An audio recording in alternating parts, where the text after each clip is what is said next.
అంబేద్కర్పై అవమానకరమైన వ్యాఖ్యలు చేసిన కేంద్ర హోంమంత్రి అమిత్ షా పార్లమెంట్ సభ్యత్వాన్ని రద్దు చేయాలని, ఆయనపై ఎస్సీ ఎస్టీ కేసు నమోదు చేయాలని తెలంగాణ ఆదివాసీ గిరిజన సంఘం ప్రధాన కార్యదర్శి పోసం సచిన్ డిమాండ్ చేశారు. అమిత్ షా వ్యాఖ్యలను ఖండిస్తూ ఆదిలాబాద్ జిల్లా కేంద్రంలో బస్టాండ్ ఎదుట టీఏజీఎస్ ప్రజా సంఘాల ఆధ్వర్యంలో అమిత్ షా దిష్టిబొమ్మను దగ్ధం చేశారు. ఈ సందర్భంగా ఆయన మాట్లాడుతూ భారత రాజ్యాంగంపై బీజేపీ చేస్తున్న దాడికి వ్యతిరేకంగా ప్రజల నుంచి పెరుగుతున్న ప్రతిఘటన నేపథ్యంలో ఈ వ్యాఖ్యలు చేస్తారన్నారు. భారత ప్రజలపై మనుబాధ భావజాలాన్ని రుద్దేందుకు ఈ శక్తులు అవిశ్రాంతంగా పనిచేస్తున్నాయని విమర్శించారు.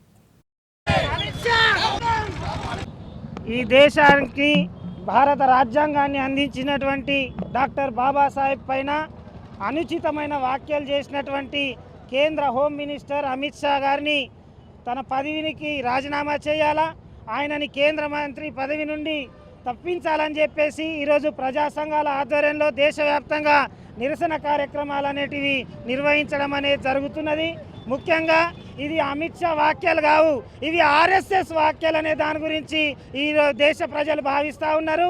ఈ దేశంలో భారత రాజ్యాంగానికి బదులుగా మనుధర్మ శాస్త్రాన్ని, మనువాదాన్ని తీసుకురావడానికి అందులో భాగంగానే అంబేద్కర్ పైన అనుచిత వాక్యాలు అనేటివి చేయడం అనేది జరిగింది. దీన్ని ఈ దేశ ప్రజలు సహించరు.